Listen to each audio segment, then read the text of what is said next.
Common man, charge the housewives like no one can. What'd you shoot? Where'd we play? Non-stop nonsense, I'm dead to date. Tune in, it's time for Common Man. Yes!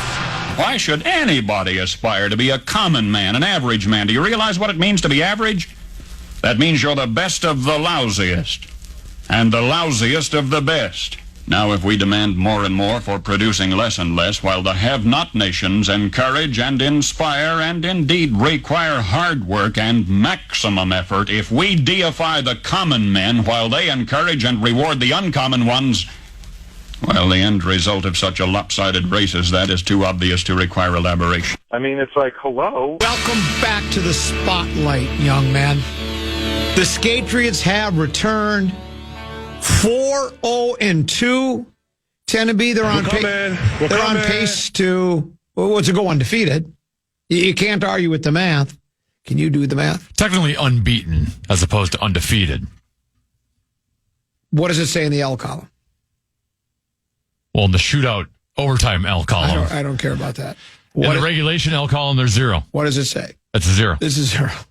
So if we go 4-0-2 every 6 games, can you do the math? Well, I don't think it divides into 82 evenly, but I can give you a... Get it close. We don't care. We've never, ever worried about accuracy here on the ground. We're unprepared, uninformed, and unapologetic.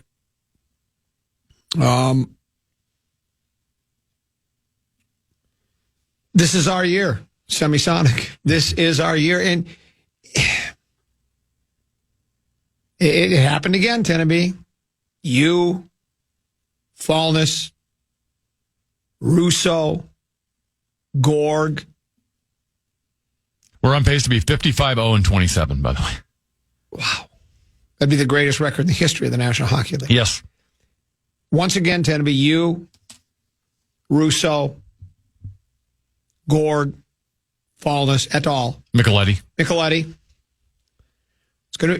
We're gonna struggle. I mean, we've got that. You know, we still got that dark cloud hanging over us that is the Suter Parisi buyouts, and it's just not going to be. And so then here I am trying to, go, hey, let's start a new season. I'm kind of excited. You guys just doom and gloom. If we don't win, Kaprizov's going to leave us. Right, yeah. And so I just instead of trusting my own instincts that maybe this year is different, we can turn this thing around right now. I believe you guys because you're the hockey guys.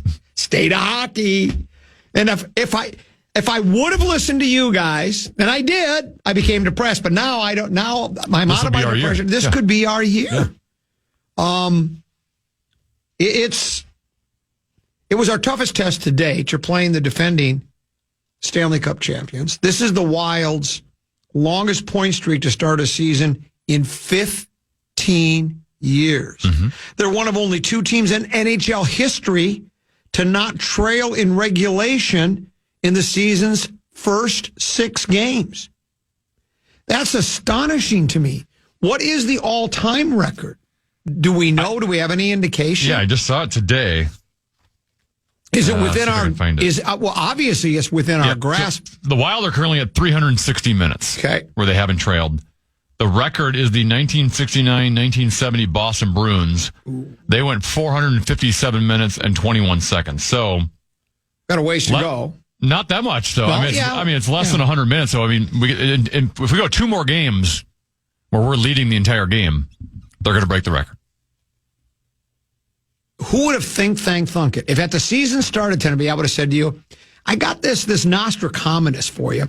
I think the Wild are going to set a record for consecutive games to start a season, or minutes, however you want to, without trailing in a game. You basically would have probably said, well, we need to put you in a straitjacket in a rubber room and have you institutionalized. You need long-term psychiatric care.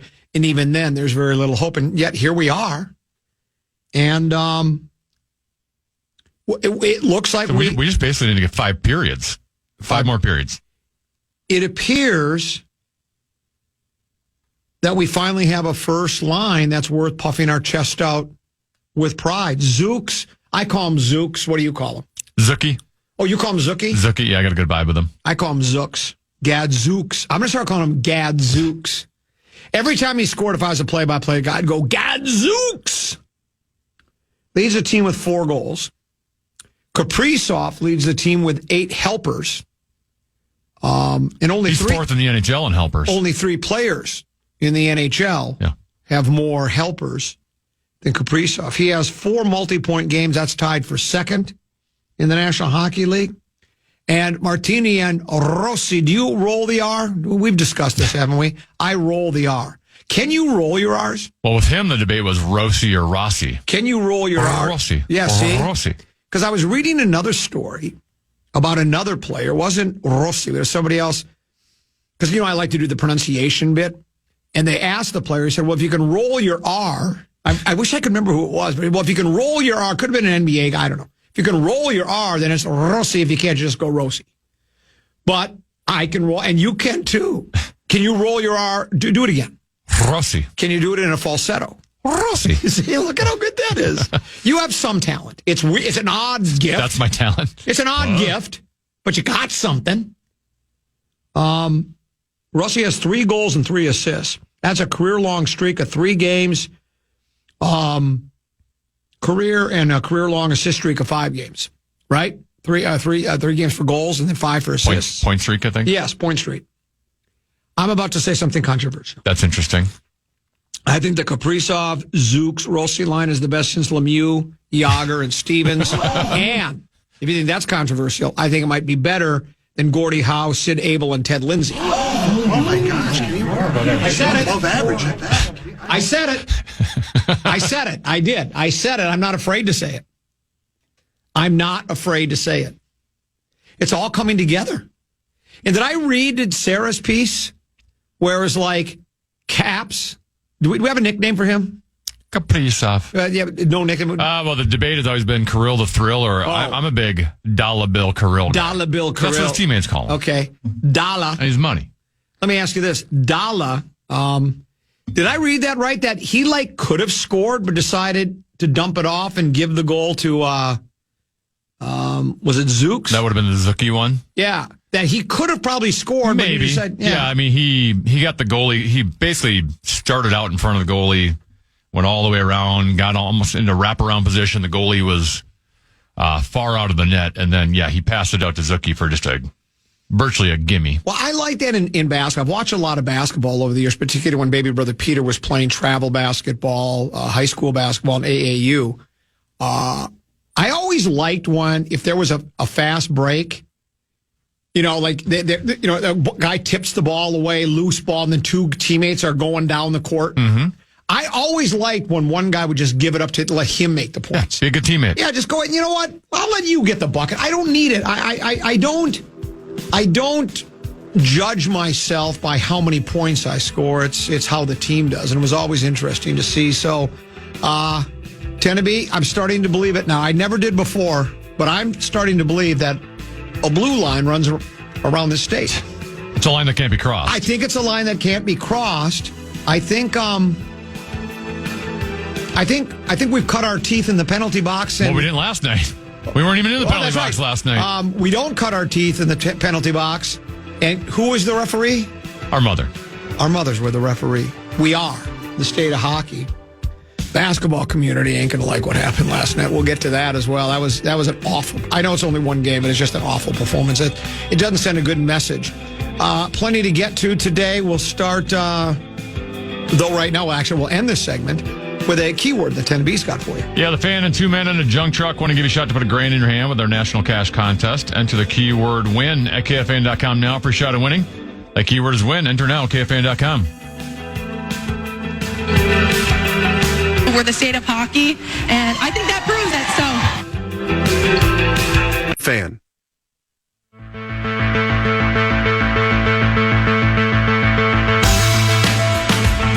Metallica, along with Vomiting Rats and Five Finger Death Grip, as well as Cannibal Corpse. Inflation Vacation is back on KFAN. We have 9 chances for you to win $1,000 every weekday. That's every hour from 9 a.m. till 5 p.m. To enter the keywords and learn more, head to KFAN.com. Inflation Vacation is powered by 2 men in a junk truck. We've had our fair share of polarizing figures in this town, Tenneby. Talked about it. Kirk Cousins might be the poster child for polarizing figures during his a 5-6 year stay. There were those that loved Kirk Cousins and thought he was a terrific quarterback. There were others that thought couldn't get him out of town fast enough. Even Joe Mauer had a little of that. Remember, because Mauer was, he was a singles hitter. Why don't you hit for some power? So there were people that loved. Basically, all the guys that make money. Yeah, there were guys that loved Joe. There was a guy. Buxton is another one of those polarizing figures. Mm-hmm. Yeah, and not all did make money because Tennessee, you're a polarizing figure. Really? Well, at least your work on the montage. It happens every time. You know it does. After your, is it because of all the money I make? Well, and that's what I was going to say. That's why I said not everybody. It's not all people, just people that make money. It's trust me, because I don't think you're making that kind of money that they are. And if you are, then I want some of it. But this one says, "What brick wall? I just ran through it. Nice work, Tenna." But then this one says, and before you defend yourself, because I'm sure you will. Yeah. I have something to say. Says, so we get a montage for a meaningless wild game and no sad eyes for the Lynx championship. Send Tenna back to interim. So from Bridge interim. And what I would say is there was no need for a sad eyes montage after game 5 of the WNBA championship series because they stole that excrement from us. We didn't really lose that game. It was rigged. Well, yeah, they stole that excrement from us. Everybody saw it. If that's a regular season game and they send film of that in, they're going to say that's not a foul.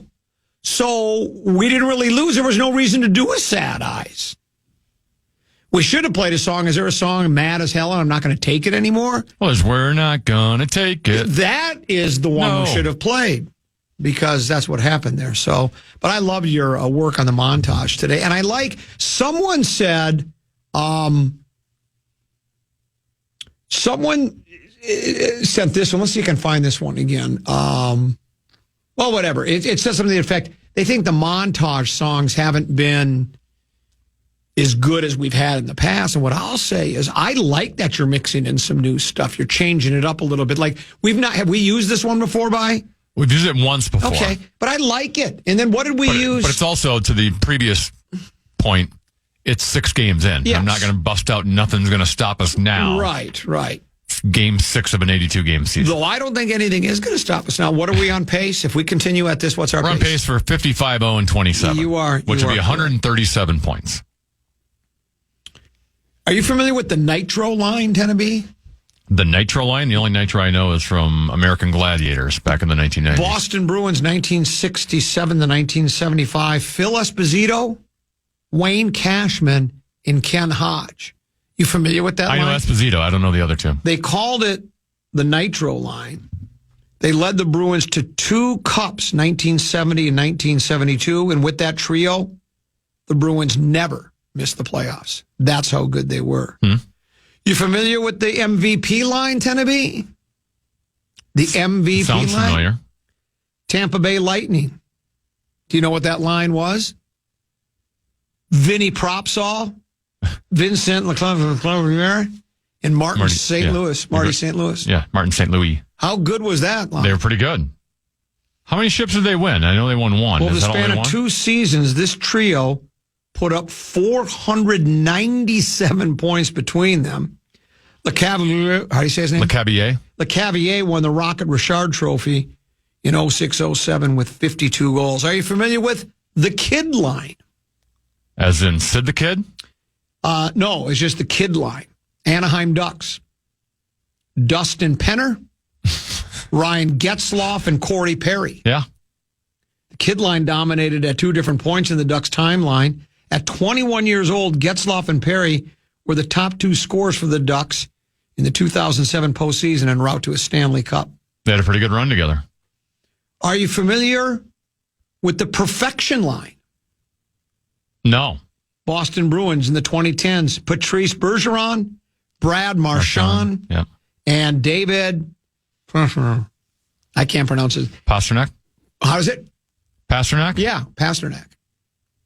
They call him Pasta. I like that. This line has been one of the best in the NHL over the past few seasons. When they were playing, they blended a mix of defense, peskiness, and sheer skill in an uncanny chemistry and consistently drive possession, whatever that means. Basically, you have the puck in the offensive zone a lot. How about the A-line? Familiar with the A-line? The A-line? Devils, 1999 to 2002. Patrick. Elias? Correct. Jason. Arnott. Oh, Arnott, yeah. Arnott. And Peter. Sikora. Correct. The A-line had a multi-year run as the Devils' dominant line, is likely the franchise's most famous ever to take the ice, brimming with chemistry. What about Bill Guerin played for him in the early 90s and they won a cup? Yeah. Brimming with chemistry, the trio led the Devils to the Stanley Cup in 2000 and 2001, winning the first and losing the second. Spanning 2 seasons, they combined for 428 points. This line is so good, Tennessee, they had to have multiple nicknames. Have you heard of the cash line, the capital punishment line, or the pizza line? You familiar with it? Ottawa Senators. Danny Heatley. Yes. Former Minnesota Wild player. Jason Spezza. Yep. And Daniel Alfredson. yes. This trinity of Ottawa Senators earned many nicknames. The first, the cash line, was simply an acronym of the C in captain in the initials of each player. Alfredson, Spezza, and Heatley. They were also known as the capital punishment line for their filling the net and for being located in the capital of Canada. The third name, the pizza line, was due to a home promotion that rewarded all attending fans with a free slice of pizza from a local restaurant chain when the team scored 5 goals or more. The team scored 5 or more at home 10 times. Wow. That's a lot of pizza. Etsamada, hey, what's the matter with you? I got some free pizza. That's pretty good. Yes, it's very good. They did it 5 more times the following season. The unnamed line. Just the line is what they called it in Buffalo. 92, 93. Do you know what line that was? I'm assuming Pat LaFontaine. That is correct. Alexander Mogilny. Yes. And Dave. Howard-Chuck. Is that how you said Andrew? I thought. Oh, no. Andre Chuck. Oh, is it Andrechuk? Andrechuk. That's him. I'll give it to you. The kid line of the Toronto Maple Leafs. I know you're familiar with this one. 1929 and 1936. Harvey Busher Jackson, Joe Primo, and Charlie Conacher or something like that. And, of course, you're very familiar with the pony line, right? Blackhawks, 1945 to 1948. Max Bentley, Doug Bentley, and Bill Masienko. 2 brothers in Masienko were all small in stature. None of them weighed more than 160 pounds, but they could all skate like the wind. Max was a playmaker, winning 2 Art Ross trophies and a Hart Trophy. Doug, the older brother, played a more well-rounded game, and Masienko, who still holds a record for scoring 3 goals in a span of 21 seconds. How is that even possible? Had a knack for finding and creating open ice. These are some of the greatest lines in hockey history. What's the nickname? Were. What is the nickname for our line? I don't know if we have one. Well, we have to come up with one. Yeah. Let's start taking nominations. As a matter of fact, how about we do this? We'll take them. Will you help me look through them? I don't really want to do Sure. that. Am I creating work for you? No, it's and fine. then whatever one we select, we'll give them the pair of tickets to the... Best nickname gets the Wild tickets. Yeah, I guess the Wild tickets, Yeah. because it is a Wild Wednesday. Jim Beam, the official bourbon of the Minnesota Wild. We want to send you to an upcoming Wild game. It will be the Columbus Blue Jackets on the 14th of November. So just go ahead and text your nickname for the line of Rossi, Kaprizov, and Zuki, and give us your nickname, and we'll pick one, and the winner will get those tickets. We'll take a break. We'll come back with more. I got controversial Vikings news. Other side of the break, Common Man program on the Fan.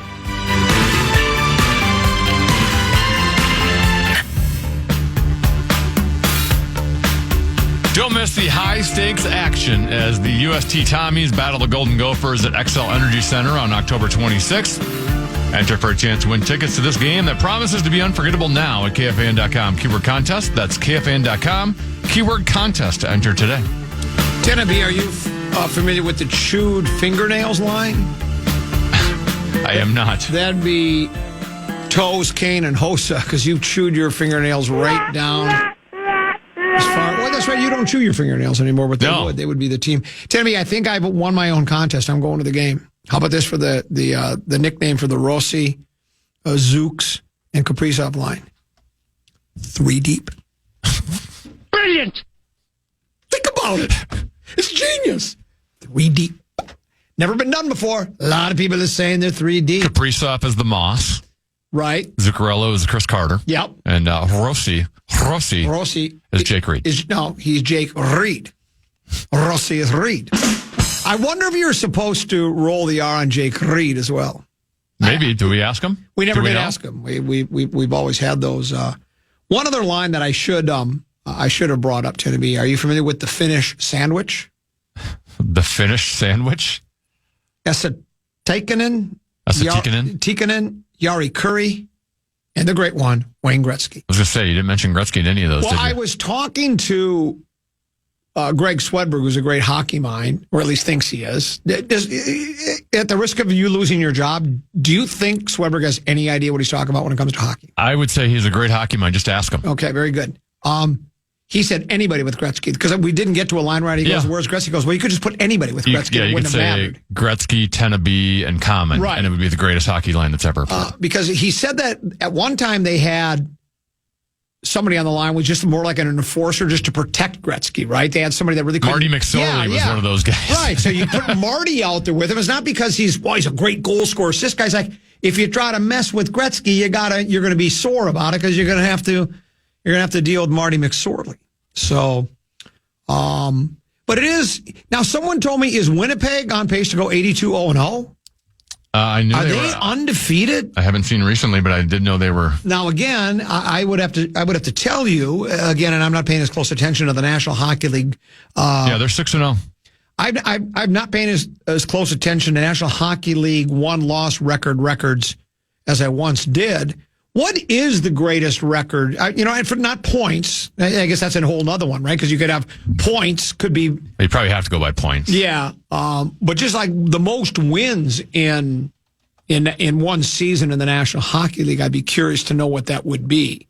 Because just happened a couple years ago with the Boston Bruins. Okay. 2022, 2023, they won 65 games. 65. That's an astonishing amount. That beat the previous record of 62 by the Red Wings, the 95-96 Red Wings, and the 2018-2019 Tampa Bay Lightning. Now, what would have been the great line for the 95 Red Wings? Who would those have been? That would have been Fedorov, Yzerman. They were pretty good. Mm-hmm. Lidstrom back at D. Yeah. They won a couple of cups, didn't they? Yes. Because it's the cup. Because it's for the cup, or whatever we would like to say. Well, because like in the NBA, isn't it like 72 is the... I feel like it's 72 or 73. By the Warriors? By the Warriors, I think, which that's an astonishing number itself, especially in the NBA where the years run too short and the days too fast, where, long winter season, you would think just you'd get bored because, look, I've made this accusation. I think there's something to it that sometime NBA... this might come as a shock to you, but I think a lot of times NBA players and teams just take nights off.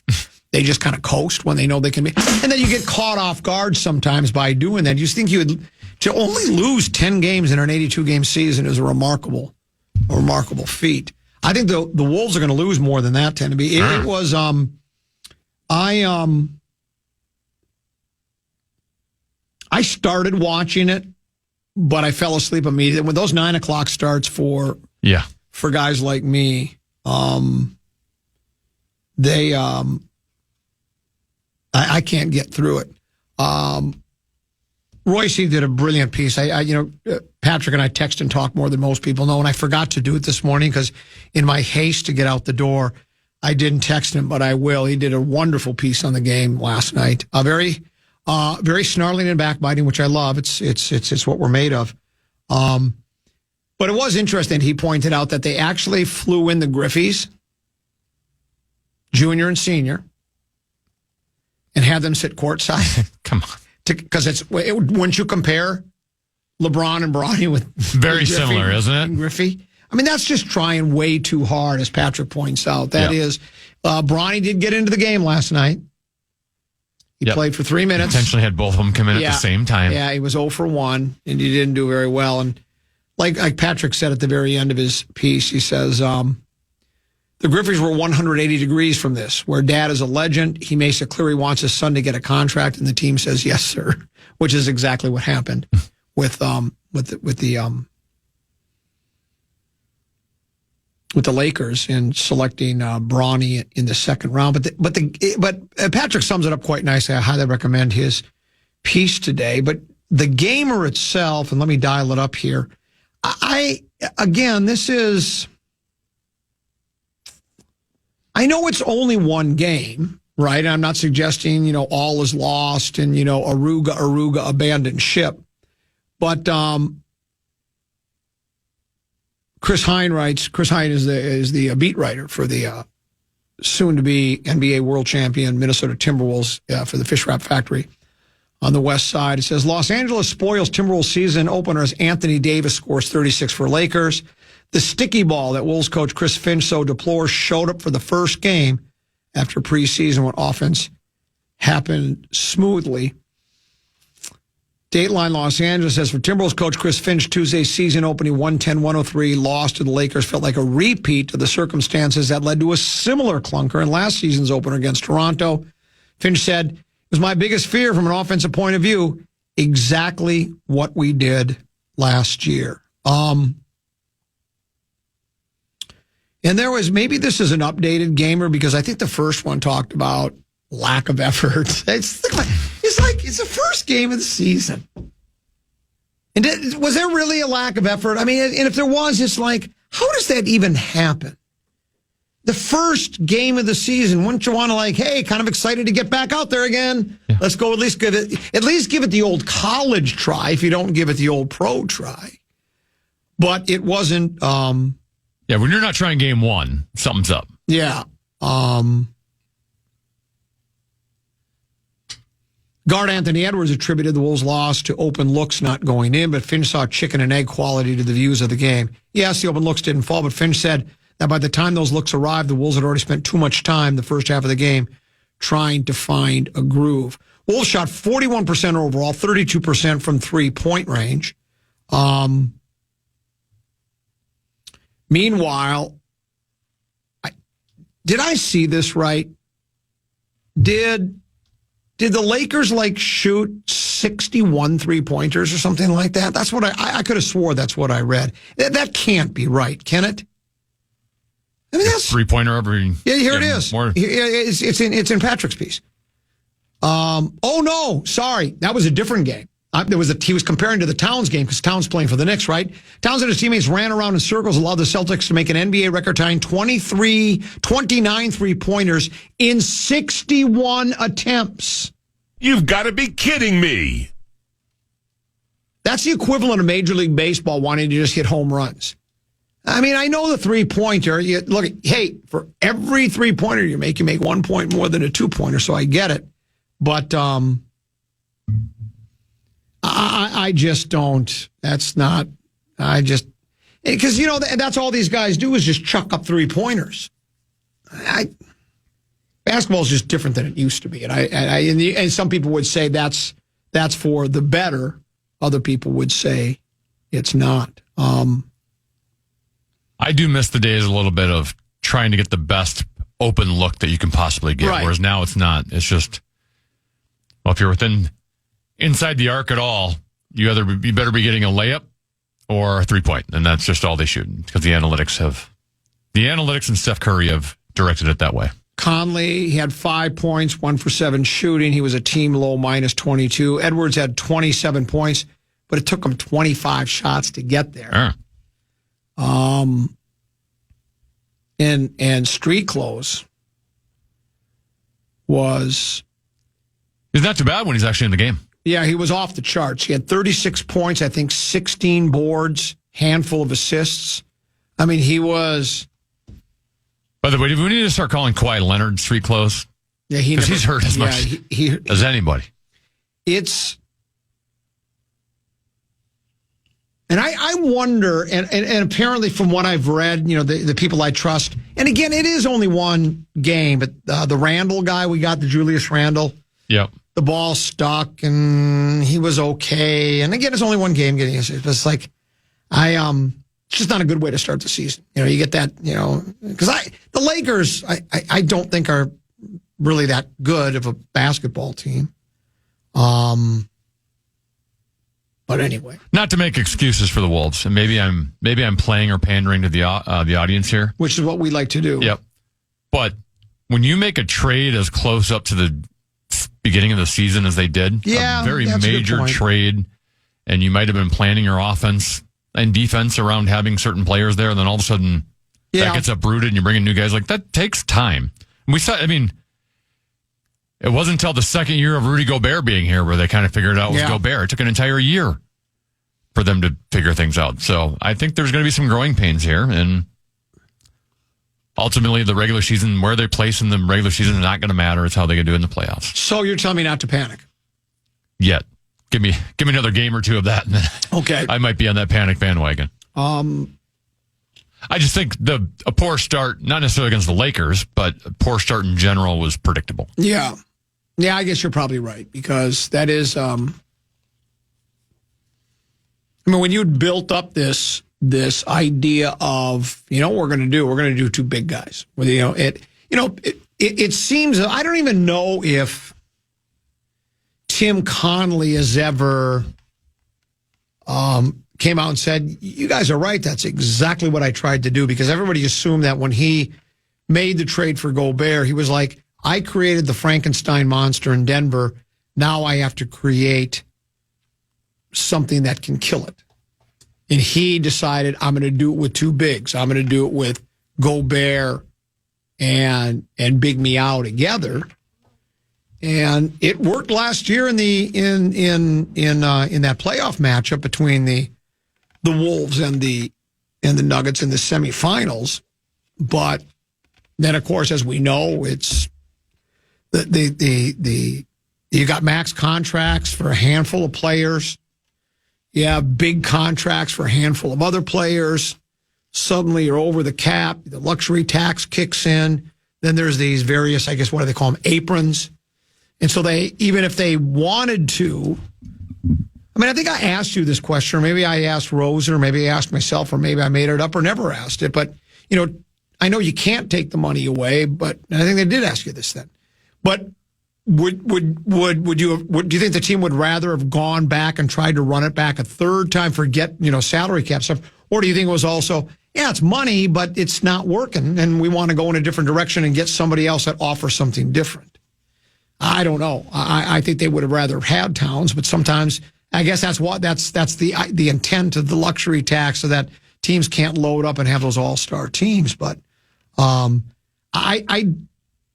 know that most people that follow the Wolves felt it was the best move just because of the money thing. But there were also people that felt it would work too. Randall's a 2 or 3-time NBA All-Star. Mm-hmm. DiVincenzo. Yeah, and apparently he can shoot the three. So didn't do it very well last night. No, he did not. But like you say, it's early, and there's probably an adjustment period of some point. So it remains to be seen. But it just wasn't a very good start for the Wolves last night. And speaking of starts, you have to, going back to the Wild, you'll have to refresh my memory. Didn't we get off to just an awful start last year? For the Wild or the Wolves? The Wild. The Wild did, yes. Yeah. They got their head coach fired in November. It was as bad a start as they've had. We flip-flopped and had just the opposite. We talked about the numbers earlier about, best start, point-wise, whatever it is, in 15 years. So the team is playing a lot better. Whether that's sustainable or not remains to be seen. Was it last year or 2 years ago where the Wolves were not that great through 9-10 games? Yeah, I think that 500. I think that's exactly what did took happen. off. Yep. I don't remember when that was, but it might have been the first year of run it back of the two bigs. That might have been the very first year, I think. But you'd have to have somebody else with a better memory would have to refresh my memory and let us know if that's right. It's not as easy as I thought to nickname a hockey line tend to be. the Foreign Legion, the Eurowagon, Euro Express, the Green Haze. I'm not really in love with any of them. How about who are the three people who have never been in my kitchen? It's a little wordy. Being from Norway, Austria, and Russia, let's call them the Iron Curtain. I don't know if I like that either. Yeah, it's So it was it was 2 Wolf seasons ago where they started off 5-8.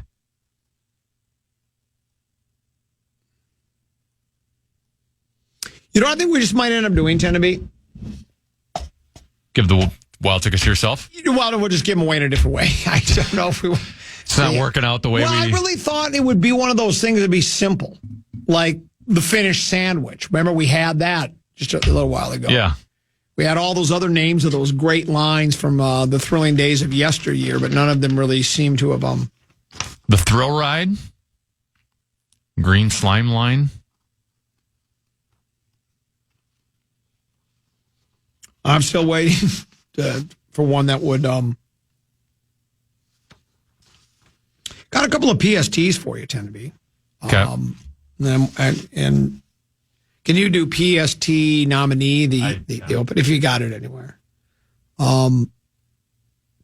PST VVVII nominee. These got a lot of meat on the bone, I think. I think both of these have an opportunity to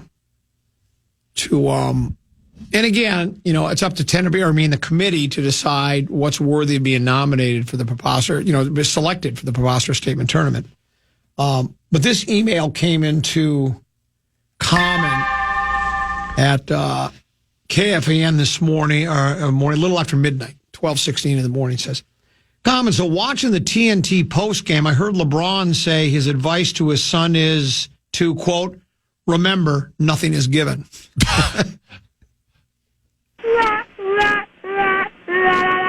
Shocked, I had to go back and rewatch, so I recorded it and tagged you in a tweet. His son would have never been drafted, much less made an opening night roster. He's a G League player at best who needed another couple of years in college. Here's a copy of the tweet, which has the video, and here's a 2020 PST nominee. There's only 450 of us in the league, and nothing is given to us. You have to earn every moment. Can't make that up. That's a PST nominee. And this one, Tenneby, was brought to my attention. Yes, this was sent to me at 12:38 in the afternoon yesterday to comment@KFAN.com. Paul Allen, Barney the Purple Dinosaur, apparently said this at 10:59 a.m. This team is absolutely Super Bowl caliber. I don't feel that way very often.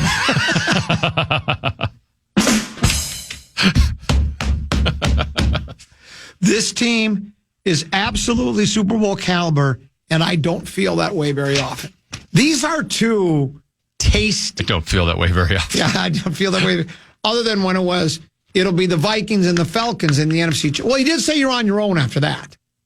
But that still means you would be a Super Bowl caliber team if you figure you get to the NFC Championship game. The best is if the Vikings end up tanking this year. Right. And let's say they don't even make the playoffs, and that becomes like a double preposterous statement in the same statement. Exactly.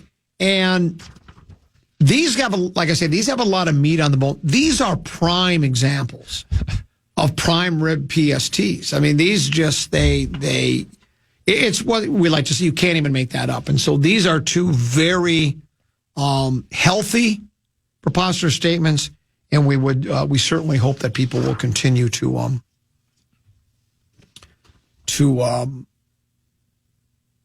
nominate them for us and send it to either Tenneby at B. Molesky or at do you do at KFAN.com or iHeart? Either one, it'll get there, right? I always do comment at KFAN.com, and then I get all my tweeting them to at KFAN PST is the best. Is that the best way to do it? That's where they all stay organized. Okay, so that's What is it again? At KFAN PST. PST. So do that, and we'll collect them, and we'll do that again, obviously, after sometime in February, March. Should we go? Oh, how about this for a nickname for the wild line? Cap and the R rolls. Zuccarello and Rossi. Now that's at least got a little bit of substance to it. That I can look at that one and go, that's a. But I'm wondering, do we call the whole thing off and just say we'll give them away at another point in the show? Let's give it another 20, 30 minutes. Okay, another 20, 30 See minutes. if something can come in. We have it's a Wild Wednesday on the Fan. It's brought to you by Jim Beam, the official bourbon of the Minnesota Wild, and they want to send you to a game. And the way we decided we thought we'd do it, instead of just doing the 11th caller, we thought we'd give it away if you could. Because I really am starting to feel like this is one of the best lines in the history of the National Hockey League. Kaprizov, Rossi, and Zooks. So we need a nickname because we kind of highlighted some of the best lines in the history of the National Hockey League, and they all seem to have a nickname attached to that line. So we're looking for that. If we select yours, if we come up with one, you'll win those tickets to the Wild game. It's against Columbus, November 14th. When we come back, 5-3-4-10. You got a tease, please? Yeah, Wolves fans have 3 more years of chanting Rudy, Rudy, Rudy.